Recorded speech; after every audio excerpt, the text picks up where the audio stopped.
Hello বন্ধুরা, তোমরা সকলে আশা করি ভালো আছো। আজকে আমি তোমাদের সামনে একটা নিরামিষ ফুলকপির রেসিপি নিয়ে এসেছি। ফুলকপির রেসিপিটায় প্রথমে আমি একটু তেলটা গরম করে নিচ্ছি। তেলটা গরম হলে আলুগুলোকে ভেজে নেব।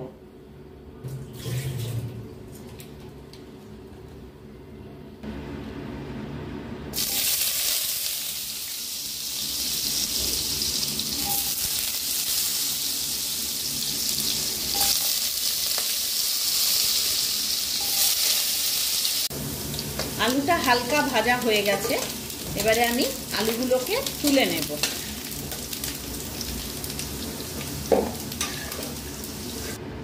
এরপর আমি সেম ভাবে ফুলকপিগুলোকেও একটু ভেজে নেব।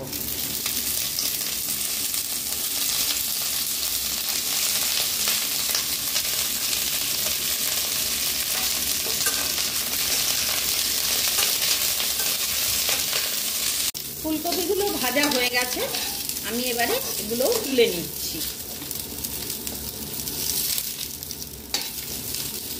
এরপরে কড়াইতে আবার একটু তেল দিয়ে দিলাম।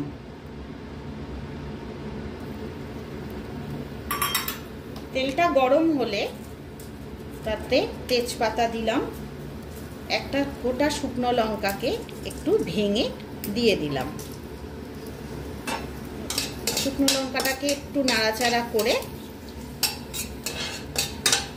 আমি গোটা জিরে দিয়ে দিলাম।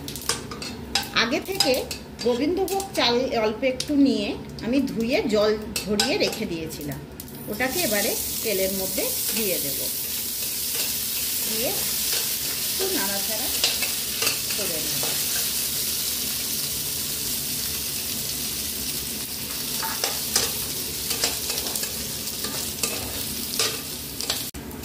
চালটা একটু হালকা ভাজা ভাজা মতন হয়ে যাওয়ার পরে আলু আর ফুলকপিটা দিয়ে দিলাম,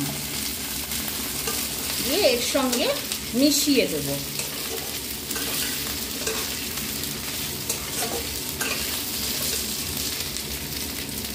এরপর মটরশুঁটিটা দিয়ে দেব।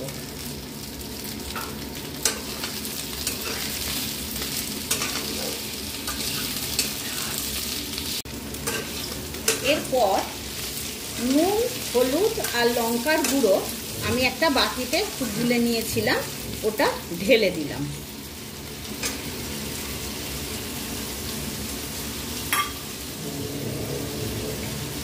মশলার বাটিটাকে ধুয়ে অল্প একটু জল দিয়ে দিলাম। এরপর মশলাটার সঙ্গে ভালো করে মিশিয়ে নিচ্ছি।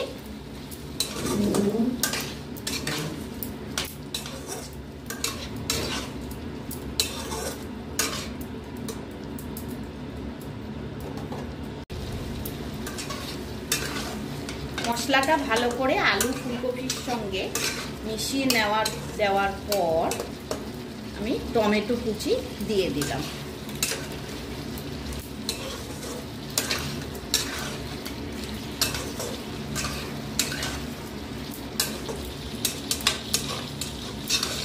ভালো করে মিশিয়ে দেওয়ার পরে আমি 5 মিনিটের জন্য ঢাকা দিয়ে দেব।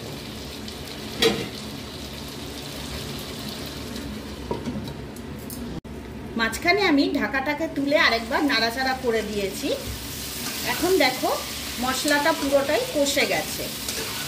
এইবারে আমি জল দিয়ে দেব।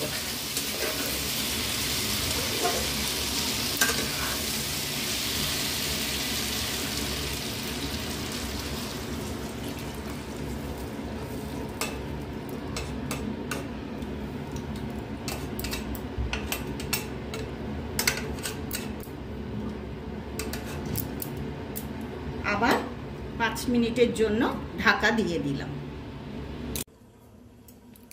এবার 5 মিনিট বাদে ঢাকাটা তুলে দেখো জলটা অনেকটা টেনেও গেছে। আলুটা সিদ্ধ হয়েছে কিনা একটু দেখে নি। হ্যাঁ, আলুও সিদ্ধ হয়ে গেছে। এবারে আমরা এতে একটু মিষ্টি দেব।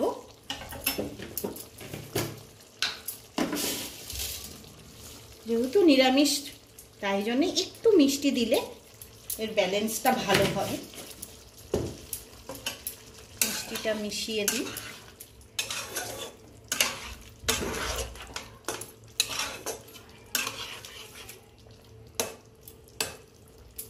অল্প একটু গরম মশলার গুঁড়ো ছড়িয়ে দেব।